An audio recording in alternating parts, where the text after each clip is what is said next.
დამონტაჟებული ვიდეოები და ვერც ერთი პირდაპირ იმოწმე სინდისის პატიმრების წინააღმდეგ. დღევანდელ პროცესზე დადასტურდა ის, რასაც დაცვის მხარე 8 თვე ამბობდა. ირკვევა, რომ ვიდეო კადრები, რომელიც საქმეში დევს, დამონტაჟებულია. მონტაჟის შესახებ ინფორმაცია ჰქონდა ექსპერტ ვალერიან მესხს, თუმცა მან დასკვნაში ამის შესახებ არაფერი თქვა და გამოძიებას ეს ინფორმაცია დაუმალა. ორი სხვადასხვა ვიდეო ერთად ხომ არის მონტაჟი? რედაქტირება ვიდეოს აღენიშნება მონტაჟი, მაგრამ ამოსაცნო პიროვნებას არ აღენიშნებოდა. მონტაჟზე დასკვნაში მიუთითეთ? არა. თქვენ გადმოგეცათ დაჭრილი ვიდეოები. სანდოობის ნაწილში ხომ არ იყო რაიმე კითხვები? მოწმეს არ მიუთითებია, რომ რაიმე პრობლემა შეექმნა. პროკურატურა რამდენიმე თვე ელოდა ამ ვიდეო კადრების გამოკვლევას. ექსპერტმა, რომელიც დღეს გამოიკითხა, კადრებში ამოიცნო ჯანუ არჩაია, გური მირცხულავა, ირაკლი ქერაშვილი და სერგეი კუხარჩუკი. გურა მირცხულავას ადვოკატი პირდაპირ ამბობს, რომ მისი დაცვის ქვეშ მყოფის წინააღმდეგ ვიდეო დამონტაჟებულია და მირცხულავას აქციაზე რაიმე კანონს საწინააღმდეგო არაფერი ჩაუდენია. მოუწია აღიარებინა ის ნაწილი, რომ გურა მირცხულავას ვიდეოს სრულად დამონტაჟებული.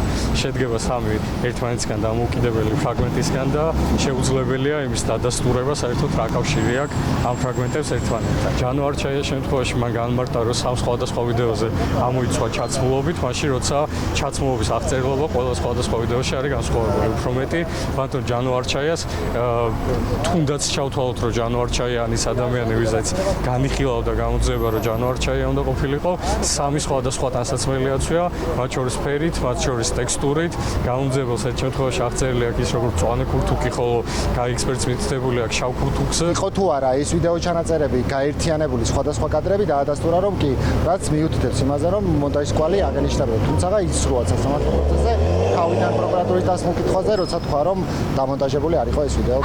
დღეს კითხვები ჰქონდა ჯანუ არჩაიას. სინდისის პატიმარს აინტერესებს, რატომ ზის ციხეში სხვა ბრალდებულებთან ერთად, როცა ამ დრომდე პროკურატურას მათ წინააღმდეგ არც ერთი მტკიცებულება არ მოუტანია და არც ერთი დაზარალებული არ მოუყვანიათ, ვინც რომელიმე დაკავებულს ამოიცნობდა. მაინტერესებს პროკურორისგან 8 თვეა ციხეში ვართ. ერთი დაზარალებული არ მოგიყვანიათ, რომელიც ხელს დაგვადებს.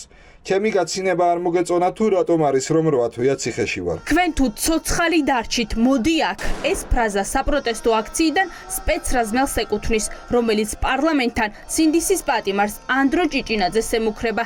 წესით პროკურატურას მტკიცებულების შემდეგ მოძალადე სპეცრაზმელებზე გამოძიება უნდა დაეწყო, თუმცა ეს უწყება დუმს. ჯგუფურად ძალადობის ბრალდებით დაკავებული პირების პროცესზე ირკვევა, რომ ჯგუფურად ხალხზე მხოლოდ სპეცრაზმი ძალადობდა. ნათლად ჩანს, როგორ ისვის სამართალდამცავი კონკრეტულ საგნებს აქტივისტების მისამართით და შემდგომ რამდენიმე სამართალდამცავი ამათ მობილური ტელეფონით იღებს. რაც იმას ნიშნავს, რომ განზრახ სახელმწიფო სამართალდამცავების ხელით ქმნიდა დაძაბულ სიტუაციას აქციაზე, პროვოცირებას ახდენდნენ მოქალაქეების და ამას საკუთარი ტელეფონებით მომზადებული იღებდნენ იმისთვის, რომ შემდგომში ვინმეს პასუხისმგებლობა დაეკარებინათ იმ შეკერილი საქმეებით, როგორცაც ჩვენ ვხედავთ დღეს. ბევრი კითხვის ნიშანია სინდისის პატიმრის თედუ აბრამოვის საქმეში. იურისტები ამბობენ, რომ ნარკოტიკული ნივთიერების შესაფუთ პაკეტზე ხელმოწერა გაყალბებულია და ის თევდორე აბრამოვს არ ეკუთვნის.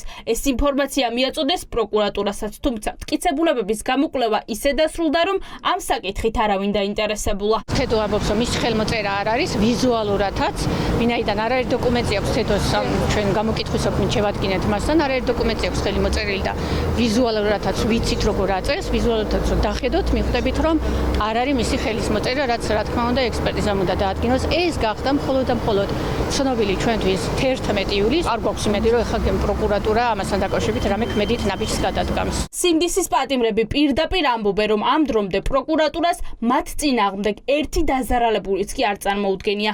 ამიტომ ვერავინ იგებს, რატომ არიან ციხეში უმიზეზოდ 8 თვის განმავლობაში.